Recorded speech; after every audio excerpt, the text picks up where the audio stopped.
Goed, so ek wil graag vanoggend 'n gedeelte met julle deel, ons baie bekende gedeelte. Ek vat julle vanoggend sommer heel terug na die begin van die Bybel toe. So ek is die laaste rukkie is ek so 'n bietjie besig met Genesis en dit klink belaglik, maar ek dink as ou wil weet hoe dinge in mekaar steek, dan begin jy by die begin, is dit nie? Hoeveel keer as jy na iemand toe gaan en jy sê, maar weet wat, ja, ek weet nie wat om te doen nie, ek weet nie wat gaan aan nie, as jy so 'n bietjie deur mekaar voel, hoeveel keer het jy die volgende antwoord gekry? Begin by die begin. Gaan terug na die begin toe. En dit is wat ek 'n bietjie mee besig is die laaste tyd.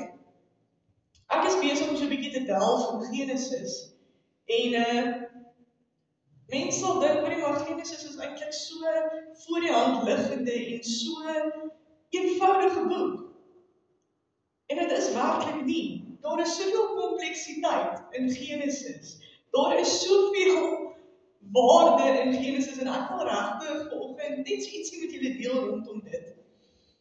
En ek vat julle vanoggend sommer heel terug daarna Genesis 3 toe. En ek wil hê ons moet so 'n bietjie kyk wat gebeur daar en ek wil hê ons moet dit so 'n bietjie terugbring na vandag toe. Nou daar staan Genesis 3, nou vir die van julle wat nie weet nie, is Genesis is die eerste boek van die Bybel. Die woordjie Genesis beteken in die oorspronklike taal, of is afgelei van die oorspronklike, die woordjie in die oorspronklike taal, wat beteken begin. The beginning, the beginning. So, en die eerste woorde in Genesis is, wat is die eerste woorde in Genesis? In die begin. So Genesis se eerste woorde is in die begin. Goed. So vanoggend vat ek julle daarso na Genesis 3 toe en hierdie is 'n lekker gedeelte. Mense, daar word baie maal so spottend verwys na hierdie gedeelte en daar word baie maal so 'n bietjie gesels oor hierdie gedeelte en dan sê ons ja nee, dit is jou skuld, dit is daai skuld, die man se skuld, dit is die vrou se skuld. Ons gesels vanoggend so 'n bietjie daaroor. Vanoggend kyk ons wie se skuld dit werklik is. Wil julle vanoggend weet wie se skuld dit regtig is? Nou het ek julle aandag, het ek nie. Nou het ek julle aandag. Wie se skuld is dit? Nou het ek julle aandag. Kom ons luister. Genesis 3 en ek lees uit die 33 en 50 vertaling en hy sê die volgende. Sonde en veroordeling van die mens, die eerste belofte. Goed, Genesis 3 vanaf vers 1. Maar die slang was listiger as al die diere van die veld wat die Here God gemaak het. En hy sê vir die vrou, is dit ook so dat God gesê het, julle mag nie eet van al die bome van die tuin nie? Ek wil hê volgens 'n bietjie fyner luister. Luister volgens 'n bietjie fyner. Het jy jou Bybel hier? Waar is julle Bybels? Check altyd op. Julle moet julle Bybel saambring, daar's bietjies wat ek wil hê julle moet raak sien. So ek wil hê volgens 'n bietjie fyner luister. Luister volgens 'n bietjie fyner. Is dit ook so dat God gesê het, julle mag nie eet van al die bome van die tuin nie? Luister mooi daarna. En die vrou antwoord die slang, van die vrugte van die bome in die tuin mag ons eet, vers 3. Maar van die vrugte van die boom wat in die middel van die tuin is, het God gesê, julle mag daarvan nie eet nie. En dit nie aanroer nie. Ons luister mooi na. En dit nie aanroer nie, anders sal julle sterwe. Vers 4. Toe sê die slang vir die vrou, julle sal gewis nie sterwe nie. Vers 5. Maar God weet dit as julle daarvan eet, julle oë sal oopgaan sodat julle soos God sal wees deur goed en kwaad te ken. Vers 6. Toe sien die vrou dat die boom goed was en om van te eet en dat hy 'n lus was vir die oë. Ja, 'n boom wat 'n mens kan begeer om verstand te verkry en sy neem van sy vrugte en eet en gee ook aan haar man by haar en hy het geëet. Vers 7. Toe gaan albei se oë oop en hulle word gewaar dat hulle naak is en hulle het vrye blare aan mekaar gewerk en van hulle skorte gemaak.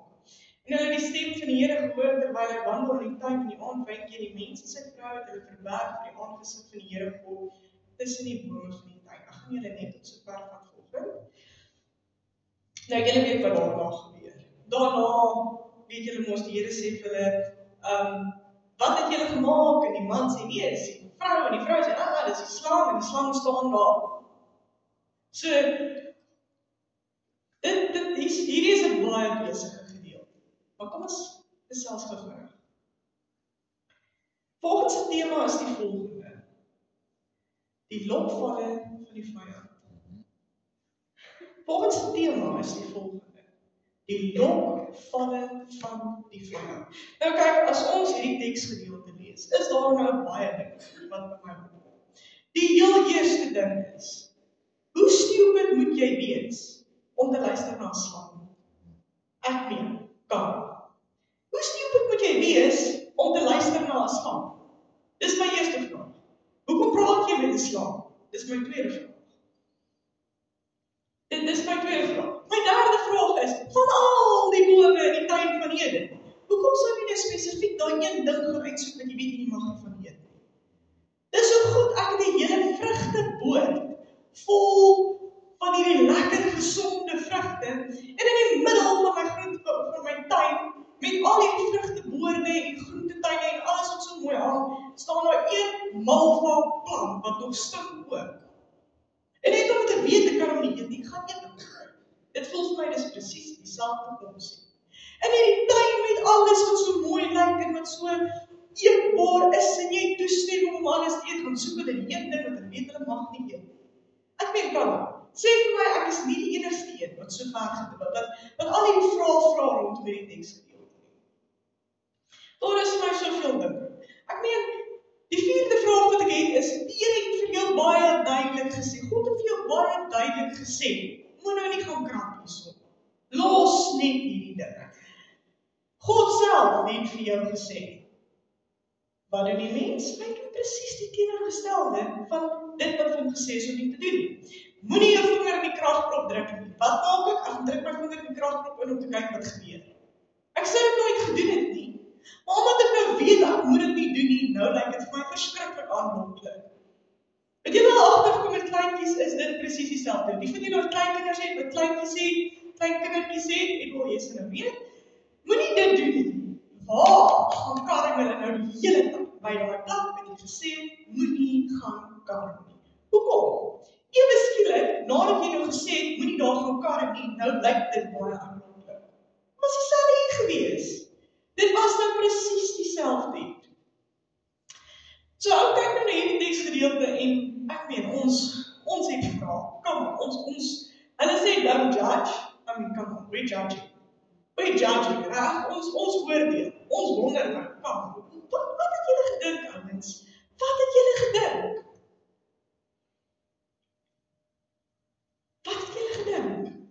Ek meen, ons kan nie so staan en vir mekaar sê, hoorie maar, wat het hierdie ouens gedink? Hoekom het hulle nou presies gegaan met die woord van God en toe het hulle ons almal nou in die moeilikheid gebring vir generasies daarna. Ek meen, nou moet ons werk. Ons kon nou nog in 'n tuin gesit het. Lekker, nou moet ons werk. Is dit nie? Nou moet ons werk. Ons kon nou lekker in 'n tuin gesit het en ons sou dalk nie eers nou koud gekry het nie en kyk nou wat het hulle gedoen. Net omdat hulle nie verdomde vrug kom uitgelos het.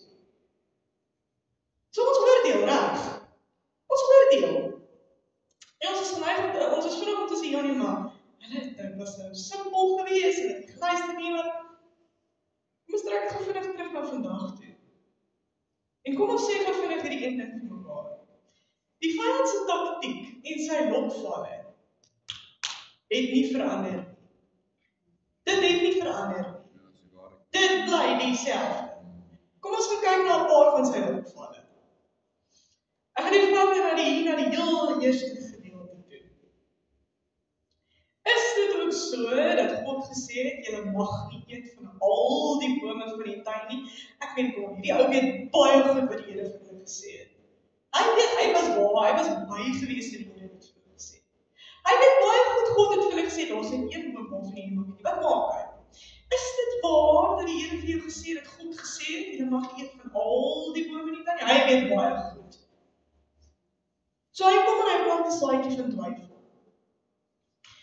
Die eerste taktiek vir die vyand vandag gebruik, is 'n bietjie meer modern, maar die goue draad bly dieselfde.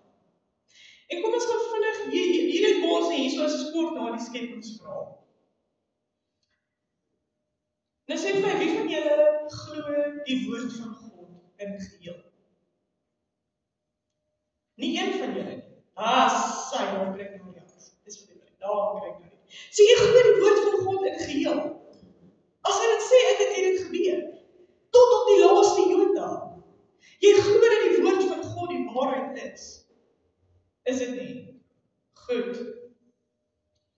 So ons lees die skepingsverhaal, en die eerste lofval wat die vyand vir ons vandag stel is die volgende. Hy laat ons twyfel aan die woord van God. Hy begin sommer heel in die begin. Hy begin met die skepping.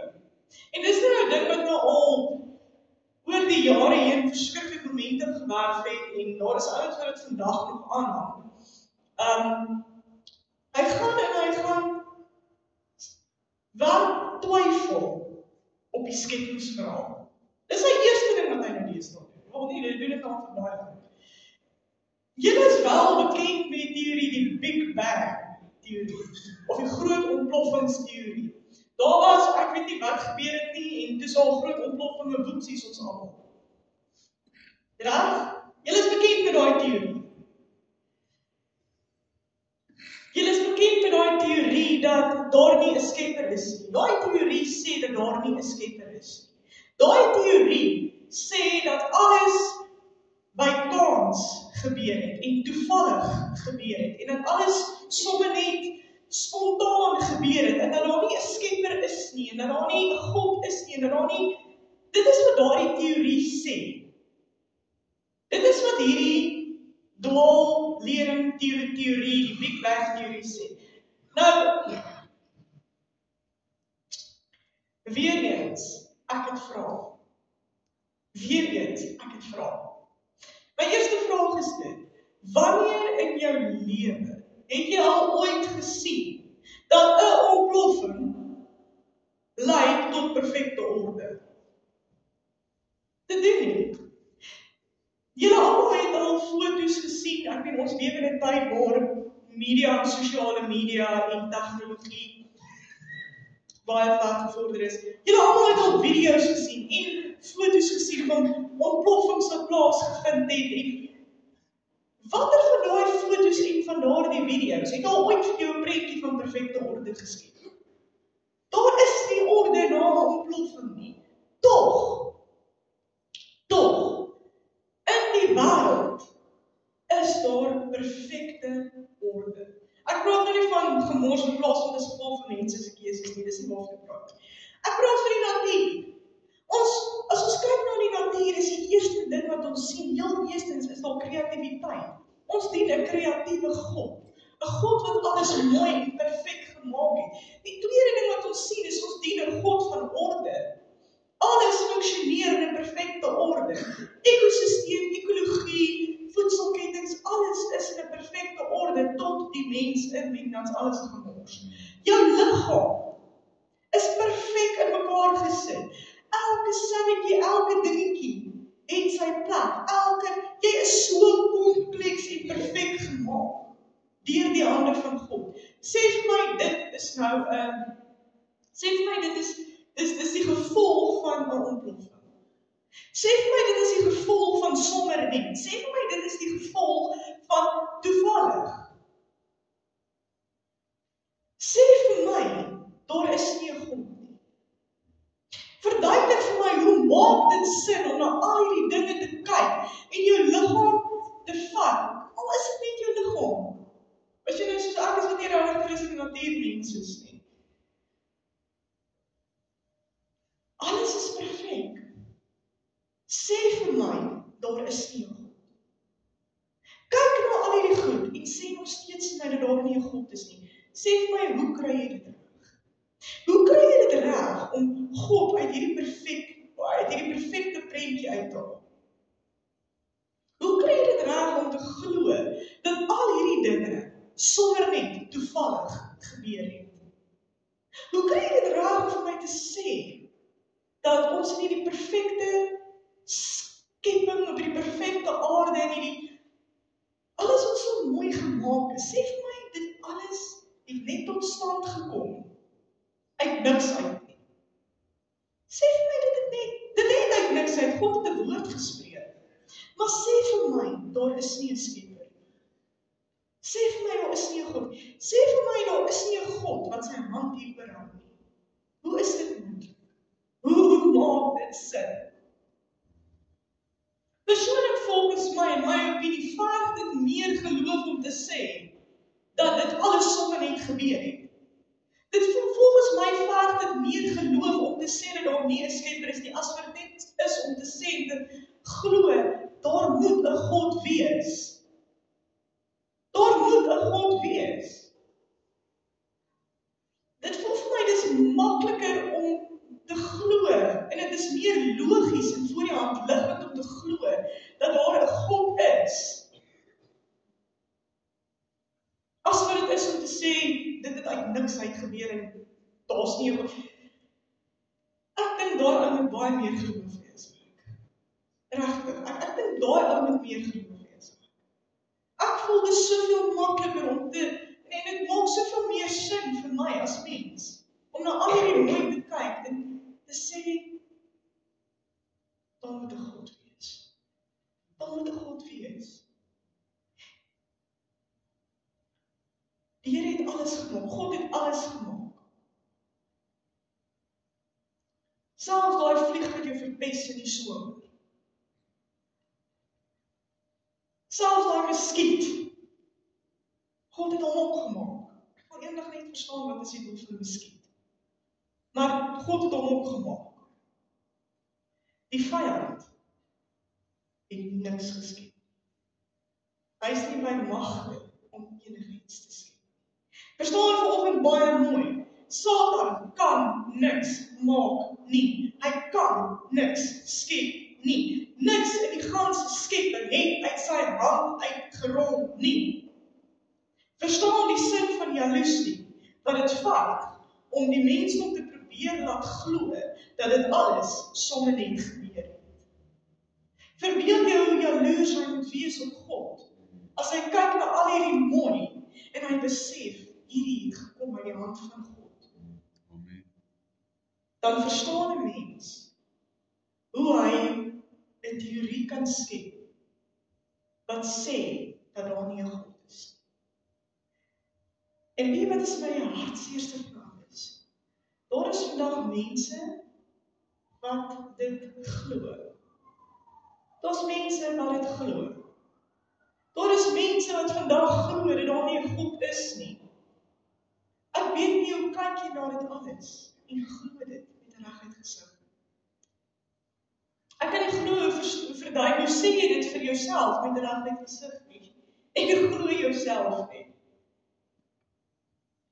Hy begin met die begin en hy probeer vir God uit die skepping uithaal.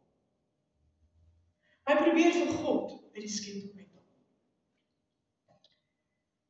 Die tweede ding wat hy doen, is hy probeer God se woord in twyfel trek. Hy probeer ons kry op 'n plek waar ons die woord van God beredeneer. Hy kom plant 'n saadjie van twyfel by die woord van God. Hy sit sy hande op die woord van God, waar dit nie hoort nie. Nou, dit is 'n meer algemene ding. Ek en jy moet volgende hier so sit. Ons weet, as ons kyk na die ganse skepping, dat daar 'n skepper is.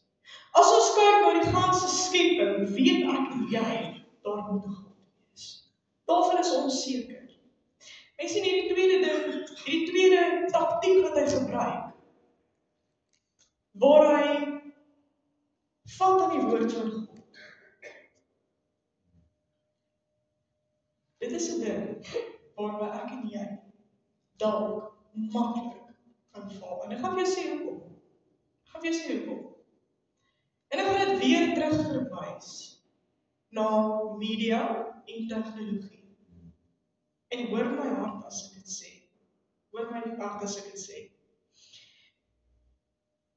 Ons almal het vandag toegang na almal wat iets te sê het. As jy jouself gaan oopmaak en jy gaan op Facebook en YouTube, weet jy, waar ook al jy gaan, sien jy honderde mense wat baie dinge te sê het rondom die woord van God. Dit is goed so, dit het sy plek, daar is voordele aan dit. Die tegnologie stel ons daartoe in staat om die evangelie te vat na die uithoeke van die aarde toe. Die tegnologie vandag maak die woord van God meer toeganklik. Maar ongelukkig word tegnologie ook gebruik in die hande van die vyand om valse leerstellings te versprei. En kom ons sê dit vir mekaar. In die tyd waarin ons leef, is dit baie maklik om op jou sitkamerbank te sit en kerk te kyk. Kerk te kyk. Maar jy sien verskil. Die woord van God sê, die woordjie kerk in die oorspronklike tale word vertaal as ekklesia. Dis die woordjie in die oorspronklike tale en dit beteken letterlik, kom ons kyk hoe slim, wat beteken dit? Hy sal eer. Kom ons probeer weer. Ons probeer weer. Kan ek julle babbel bars? Ekklesia beteken samekoms van gelowiges. Hierdie, ek het jou nie gehoor nie, hierdie is ekklesia. Hierdie is kerk. Waar 2 of meer in sy naam vergader, daar is die Here teenwoordig. Waar 2 of meer saamstem oor die saak, daar gee die Here 'n uitkoms. Beteken dit, ek mag nie kerk, dis nie wat ek sê. Dit is nie wat ek sê. Wat ek sê is, soos die woord sê, moenie jou onderlinge byeenkomste mis nie, en ek weet, ek preek nou vir die poort. Maar, daar is 'n rede, hoekom die woord sê, moenie die onderlinge byeenkomste mis nie. Daar is 'n rede, hoekom dit belangrik is, om aan 'n familie te behoort, 'n kerkfamilie te behoort. Omdat op jou rusbank te sit en TV te kyk, om kerk op die TV te kyk, is soos om voor jou TV te sit en 'n braaivleisvuur op die TV te sien. Jy sien hoe mooi dit lyk, maar jy voel nie die hitte nie, jy kan ook nie vleis op hom gooi nie. Wel, jy kan probeer, maar jy gaan dit vlak op jou TV en jy gaan nooit gaar kom nie. Dit is wat dit is.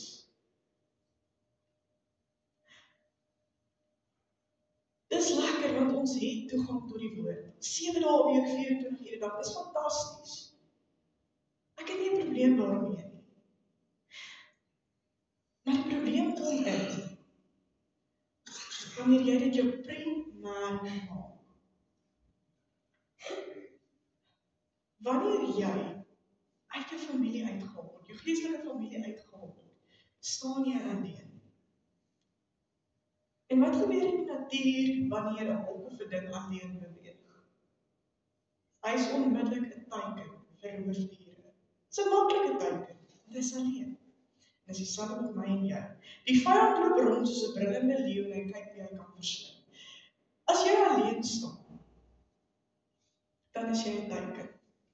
Dan is jy 'n lopende teiken.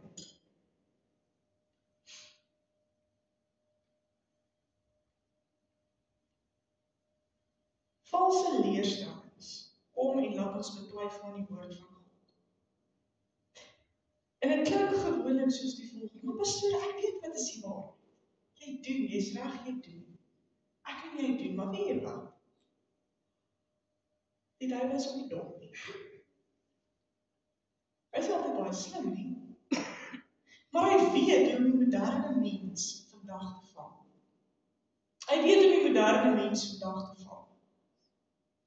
En dit klink gewoonlik iets soos die volgende. Ja nee, maar die woord, dis nie wat die woord bedoel nie. Mense, as die woord dit sê, dan is dit wat dit is.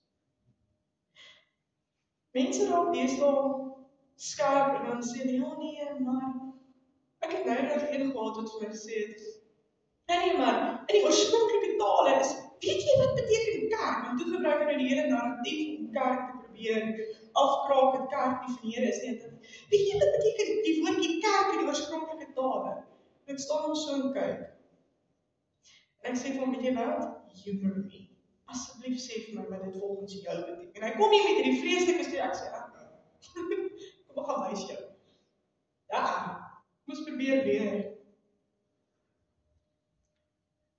Ouens kom met vreeslike slim teologieë en ideologieë En hoor vandag wat ek vir jou sê, en vat dit van wie dit kom as ek dit vandag vir jou sê. Meeste van hierdie groep, 99,9999% van die goed wat hulle kwytraak, is nie die waarheid. Dit klink baie slim, maar van waar ek staan, kan ek volgens vir jou sê, dis nie die waarheid. Hulle kom met geslim goed wat klink soos, ja, die oorspronklike tale bedoel hy iets heeltemal anders, en dit, en meeste van die tyd. En eintlik 99,99999% van die tyd sê die oorspronklike tale wat my in die Bybel vandag sê. My in jou Bybel is 'n direkte vertaling van die oorspronklike tale uit. Jy het nie nodig om Grieks, Hebreëus en Latyns te gaan swaar om die Bybel te verstaan nie. Die Bybel is gegee vir my en vir jou om te verstaan. Amen. En buiten dit is die Heilige Gees ook vir my en vir jou gegee om ons deur die Bybel te lei. So as jy nie met 'n ou saamstem, as daar iets is wat vir jou krapperigheid is, dan is daar 'n rede. Hy kom en hy probeer die woord van God verdraai. Kom ons vat nog terug na Genesis toe. Het God regtig gesê dat jy van geen van die bome mag eet nie? Is dit regtig wat die woord sê? Dis nie regtig wat hy bedoel nie. Dis nie regtig wat hy bedoel nie. Nee, mense, as die Bybel sê jy doen nie dit nie, dan doen jy dit nie. As hy sê jy doen dit, dan doen jy dit. Hierdie is die mentaliteit wat ek en jy moet hê met die woord van God aanbetref. Baie eenvoudig. As die Bybel sê die vis het vir Noag ingeslip, dan het die vis vir Noag ingeslip. En as die Bybel sê Noag het die vis ingeslip, dan het Noag die vis ingeslip. Ek glo dit wat die woord sê. That's it. God said it, I believe it, that's it. Dis dit. Wat ek wel gaan voorstel, is lees dit in konteks. Moenie 'n enkele versie lees en dan met dit hardloop nie. Lees die versies voor en die versies na. En as dit nog steeds nie vir jou lekker duidelik is nie, lees die boek, dan lees jy met 'n ander vertaling van die Bybel. Jy mag meer as een vertaling lees. Dis nie 'n sonde nie. Asseblief, lees meer as een vertaling, dis fyn. Die Bybel kos nie 'n ekspert om te interpreteer nie. Jy het nie nodig om 20 grade te hê in die Bybel te interpreteer. Dit is geskryf vir die mens soos ek en jy. So as 'n ou kom met sy slimheid, dan sê hy vir hom, hou jou slim op 'n ander plek. Ek verstaan die Bybel want ek is ook 'n kind van God. Hy is ook vir my geskryf. Pas op vir hierdie slimheid. Want meeste mense wat geval het in dit, is mense wat geluister het na dit. Weet vandag dat dit wat die woord sê, is dit wat hy bedoel. Amen. As hy sê, jy doen nie dit nie, dan doen jy nie dit nie. En as hy gesê het, dit is wat jy doen, dan is dit wat jy doen. As die woord sê, jy moet jou naaste lief hê soos jouself, soos ons verlede week gesê het, beteken dit almal wat jou pad kruis. Nie die wat jy kies moet jou naaste wees nie, want dis nou die eerste nuwe ding wat uitkom. Ja nee, maar my naaste is nie almal nie. Almal is nie my naaste nie. Rarig. Rarig dan. Okay. Sê wie jy. Pas op. Vir ouens wat hulle slim hou. Pas op vir ouens wat hulle slim hou. En dit is hoekom dit belangrik is om 'n standvastige kerk te behoort. Want hier, as jy onseker is oor 'n ding, kom gesels met ons. Kom deel dit, laat ons gesels daaroor. Dat ons mekaar bid hier is lekker. Ons gesels oor al die goeders. Daar gesels ons oor hierdie goed. Daar praat ons oor hierdie goed. Daar ou met TV, jy kan hom nie konfronteer nie. Jy kan nie vir hom sê, hey my maat, waarvan praat jy? Jy kan nie vir hom sê, hey, wat is dit wat die woord sê nie? Jy kan hom nie konfronteer nie, jy kan hom nie vra nie.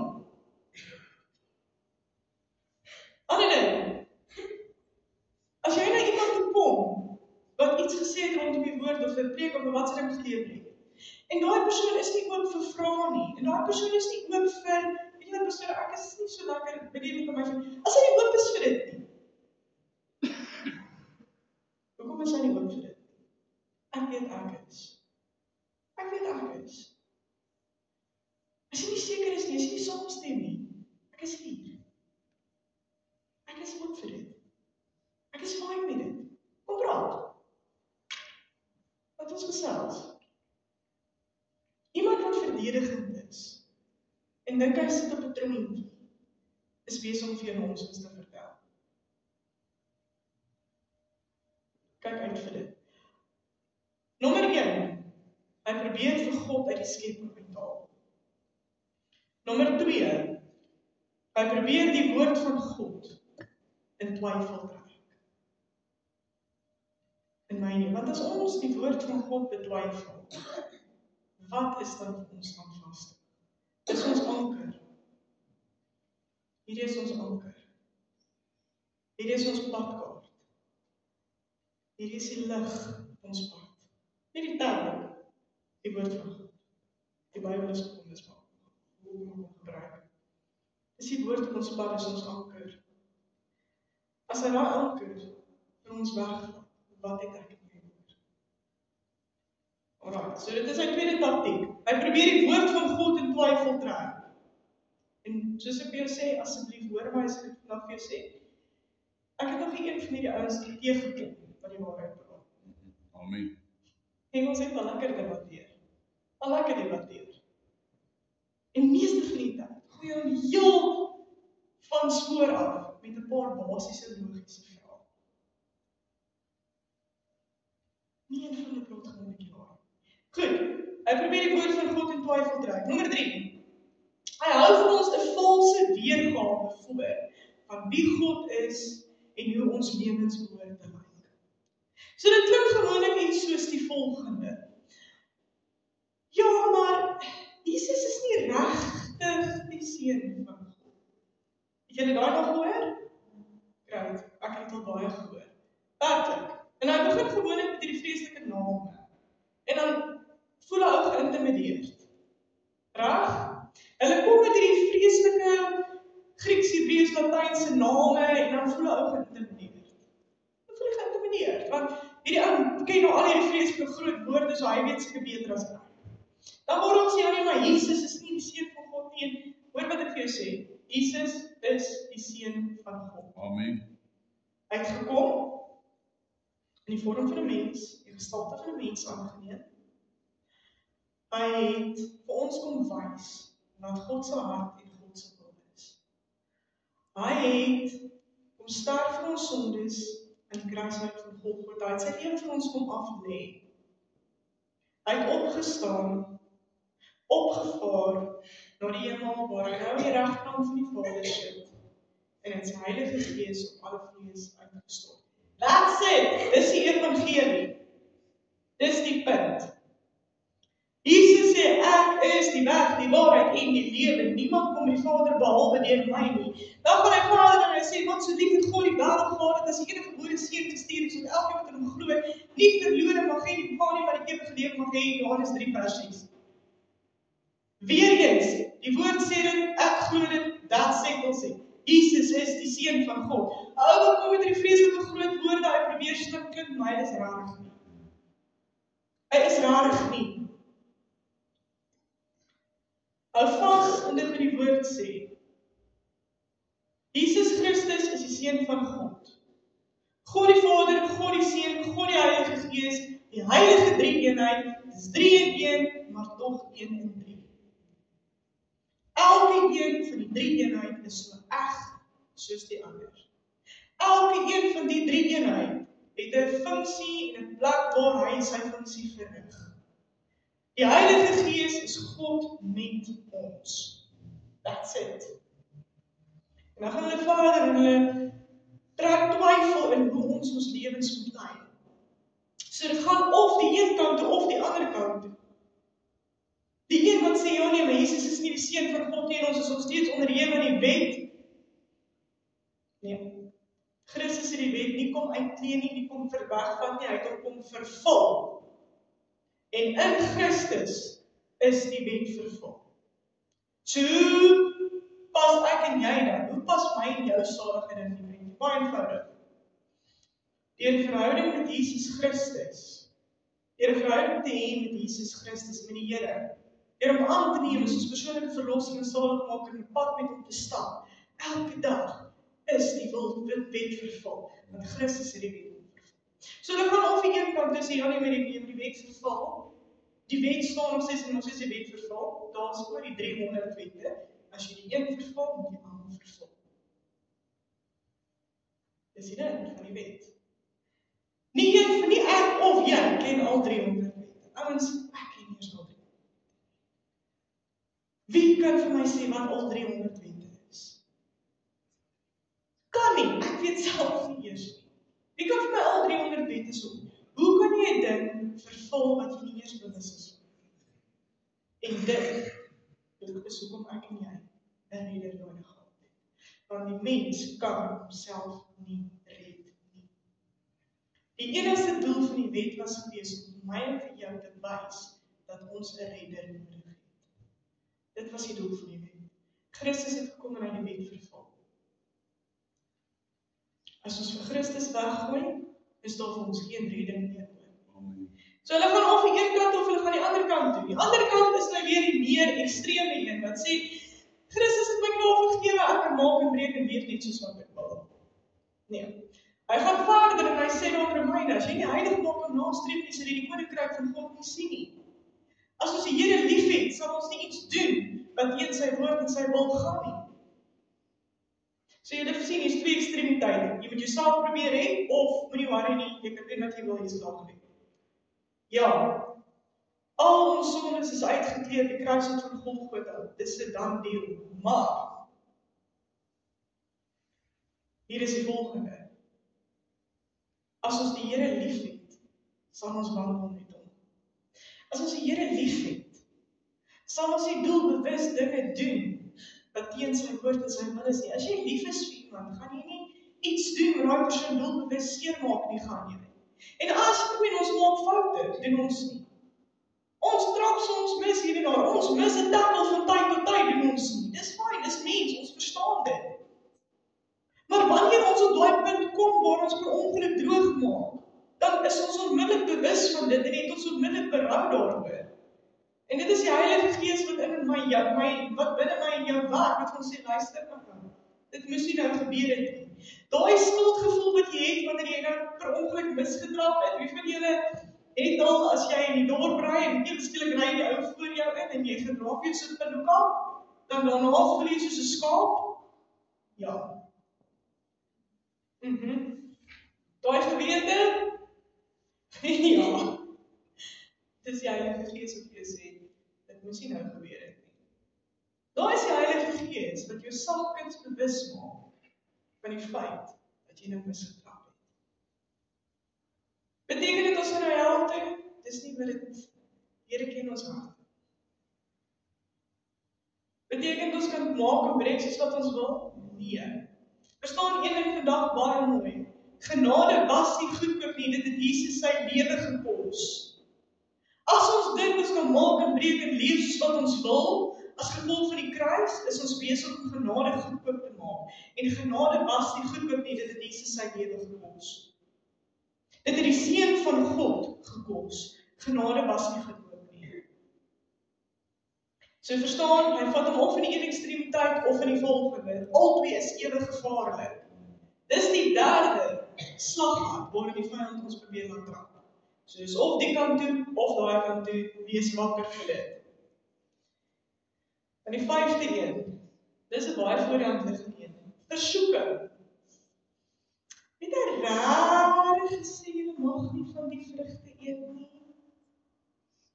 En dan gaan dit sy verder en sy gelas 'n bietjie by en sy sê, nee, ons mag nie van daai nie, ons mag nie eens van hom vat nie. God het niks gesê van vat nie. Hy het gesê, jy mag nie van hom eet nie. Sy sê, nee, die Here het gesê, God het gesê, ons mag nie van hom eet nie, ons mag nie eens van hom vat nie. Die Here het niks gesê van vat. Dus ek sit so ietsie by. Die vyand het ietsie bygesit, sy sit so ietsie by, en dan kom hy verder en hy laat haar twyfel. En hy sê vir hom, nee man, jy sal nie sterf nie, en die Here weet dit, God weet dit. En nou kyk sy na die storie, en haar appeltjie begin al meer en meer blink, Daai vruggie begin al meer en meer blik, en hy lyk al lekkerder en lekkerder, en hy lyk al sappiger en sappiger. En hier kom die doodskoot. En dis waar die versoeking heen kom. En hy sê vir haar die volgende: God weet, as jy van daai vrugte eet, gaan jy word soos hy. Net daar. Net daar. Want, wie wil nie wees soos God nie? Wie wil nie sy wil moet geplaas word nie? Wie wil nie daai eer en aansien nie? Want as hy hoor, as hy gaan eet en sy gaan word soos God, verbeel jy die begeerte wat daar was. Die mag, die aansien, die eer, kom aan, en net daai was die laaste. Waarom kom die vyand en hy versoek ons met hierdie prentjie van mag en aansien en lekker en mense gaan na jou kyk en lief. En dis 'n ding wat by meeste mense val. Geld en mag. Amen. Zwaar. Daai twee goed in die meeste mense val. Geld en mag. Oorlog is oor die jare heen geveg op grond van daardie twee goed. Geld en mag. Want iewers op die kop begin die mensdom 'n God-kompleks ontwikkel. Wat is dit? Beteken ons begin dink, ons is groter en belangriker as God. En baie mense doen. Ek het nie die Here nodig nie. Ek kan myself help. Jy is so suksesvol, die Here is goed vir jou. Dit het niks met die Here te doen nie, dit was. Het jy dit al gehoor? Dit kom op hierdie neer. Die me, myself en I. Die eie ek. Daardie versoeking wat sê dat as jy hard genoeg werk en as jy hard genoeg probeer en genoeg doen, sal jy niks en niemand verder nodig hê nie. Nie eers vir God. Daai versoeking is nog steeds daar. En dit is hoekom die mensdom besig is om al meer en meer en verder weg te draai van God af. Is omdat ons al meer en meer onafhanklik probeer raak van God. Waarheid. Die mens speel God in baie opsigte. Ons kan daar baie goed gespreek. Die mens speel God tot op 'n punt waar die mensdom begin dink, hy het God nie meer nodig. Want as ek alles vir myself kan doen, die medisyne vorder, tegnologie vorder, landboutegnologie vorder, deesdae bid hulle nie meer vir reën nie, stuur dit ding op en dan reën dit. En dit moes nou deesdae daar's goeders wat hulle nou deesdae mee eksperimenteer. Stuur dit ding op en dan staan plof en daarbo en dan reën. So dis 'n vreeslik interessante ding. Ek weet nie presies hoe die tegnologie daar agter nie, maar en dan geneties manipuleer en dan medisyne wat so ver vorder, ons bid nie meer vir genesing nie, ons hardloop na die dokter toe. Daarmee is nie fout. Luister, daar's nie fout daarmee. Daar is nie fout. Daar is nie fout om 'n dokter te besoek en medikasie te gebruik nie, asseblief, daar is nie. Maar ek dink die probleem kom in wanneer jy vertroue van God al wegdraai, na dit wat uit mense uitkom. In plek daarvan om dit te sien as 'n bron wat God aanbied om jou raak te help. Ons bid nie meer vir genesing. Ons bid nie meer vir reën. Ons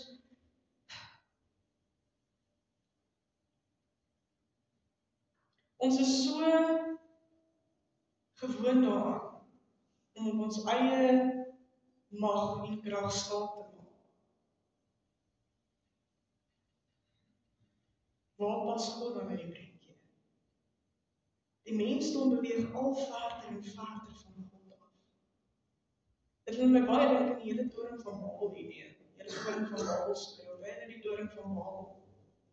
Waarin ek sê, nou, as hulle nou die toring bou tot daar, dan is hulle so almagtig en dis nie die tyd wat ons doen nie. Ons probeer ons eie toringkies bou. Want die vyand het ons wys gemaak, dat as ons hard genoeg probeer, het ons die Here nie meer nodig. Maar kom ek sê vandag weer die volgende. Maak nie saak hoe oulik, intelligent, hardwerkend, slim, wat ook al jy is nie. God sal ons altyd nodig hê. Die feit dat jy kan werk, is die genade van God. Die feit dat jy 'n dak oor jou kop het en 'n voertuig het om in te ry, is die genade van God. Die feit dat jy kos op jou tafel het, is God se genade. Die feit dat jy asem in jou longe het, is die genade van God in jou lewe. Die feit dat jy vanoggend hier kan sit en klere in jou lyf het, is die genade van God in jou lewe.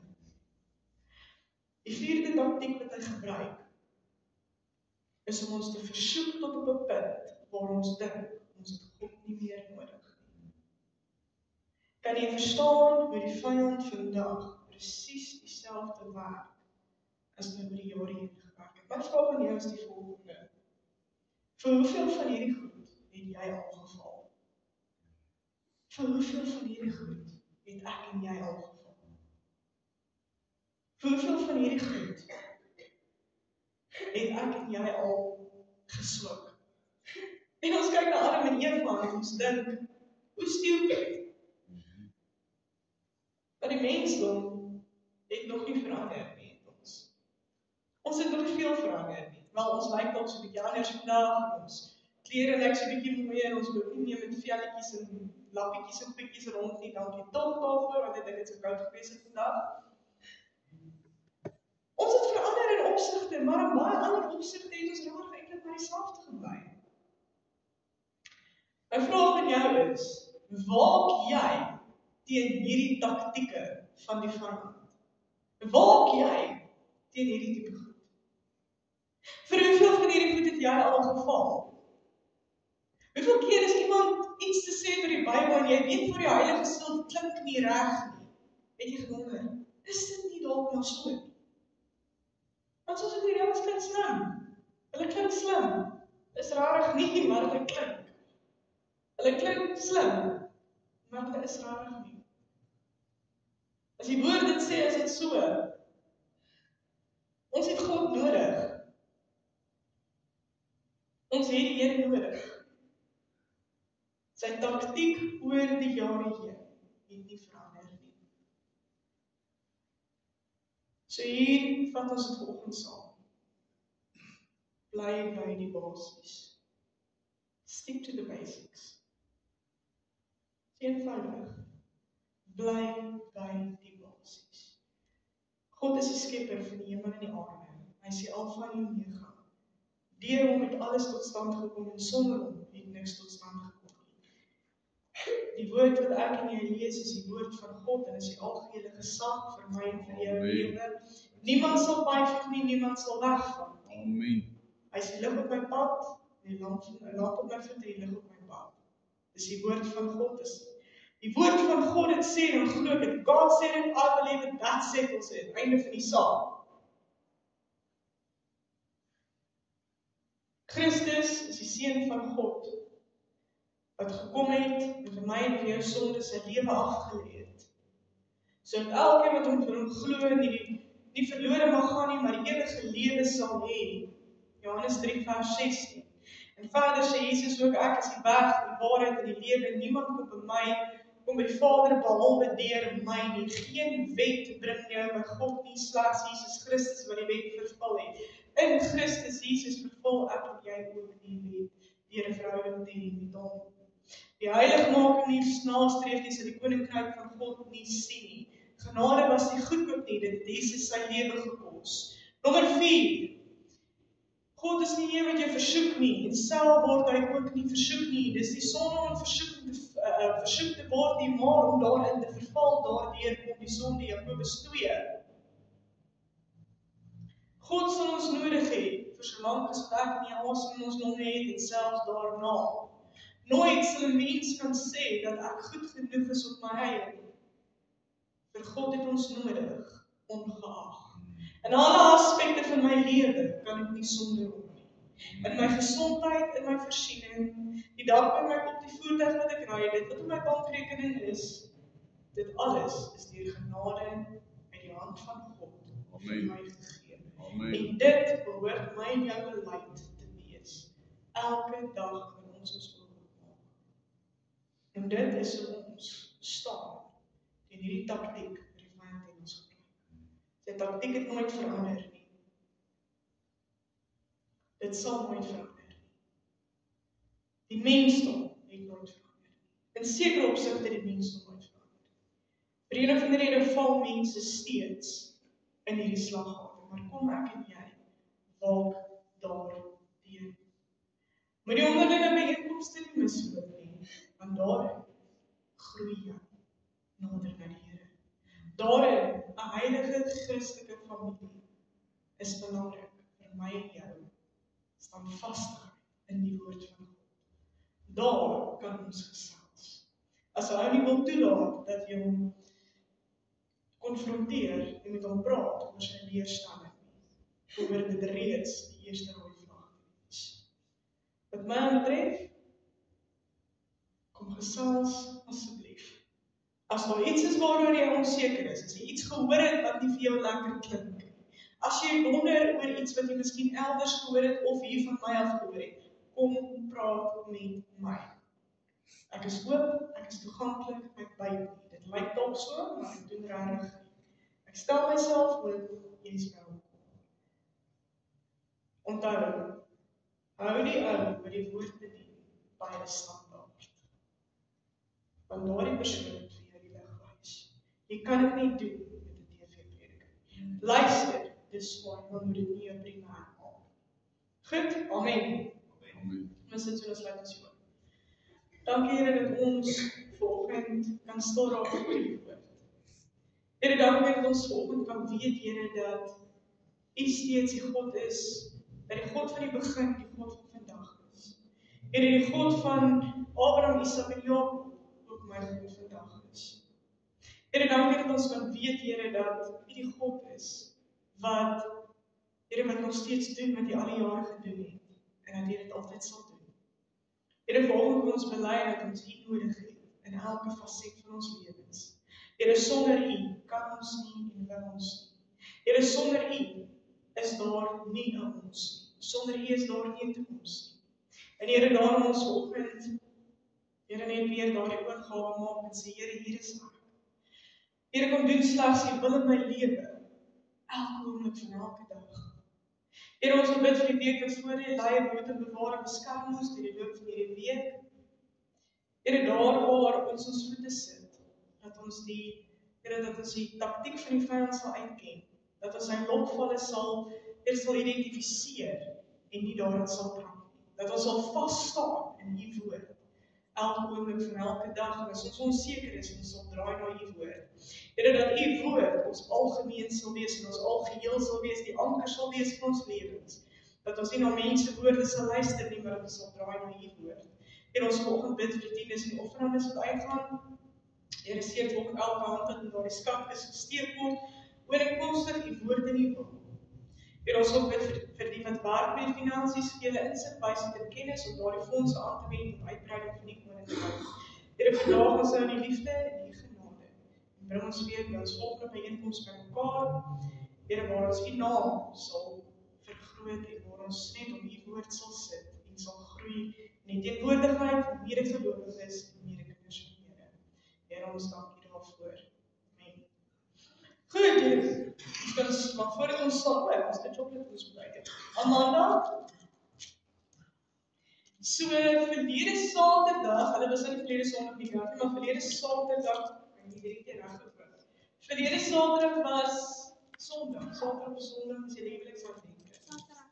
Verlede Saterdag was Amanda en Christian se huweliksherdenking fees. Christian is nog weg vir werk en ons op baie, so hierdie is iets aan besigheid, maar baie geluk met die huweliksherdenking. Ek bid die Here se seën op julle af en dat julle die volgende 100 jaar nog gelukkig getroud sal wees en dat die Here julle huwelik sal seën, dat julle elke dag sal groei van krag tot krag.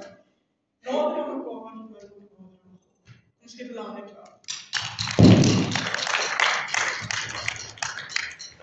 Kom ons staan ons in ons laaste liedjie terwyl ons mekaar sê vir 10 is die offerandes. Onthou Dinsdag aand CAD, Woensdag aand bidduur, moenie die bidduur misloop nie. Dit raak lekker, dit raak interessant, partykeer raak dit so 'n bietjie koud, bring maar vir jou skebessie saam. Maar moenie die bidduur misloop nie, dit raak lekker, mense, ons geniet dit, ons gesels lekker. En so nou en dan, wie weet, dalk is daar 'n ete bietjie so nou en dan. So sien julle Dinsdag, Woensdag, musiekdepartement, nee, musiekdepartement is vrydag af. En dan Sondag weer in die huis van die Here. Kom ons sing lekker saam, ons gee vir 10 is nie offerandes. So sad as the stress I'm sick of it. You are Jesus, the Father.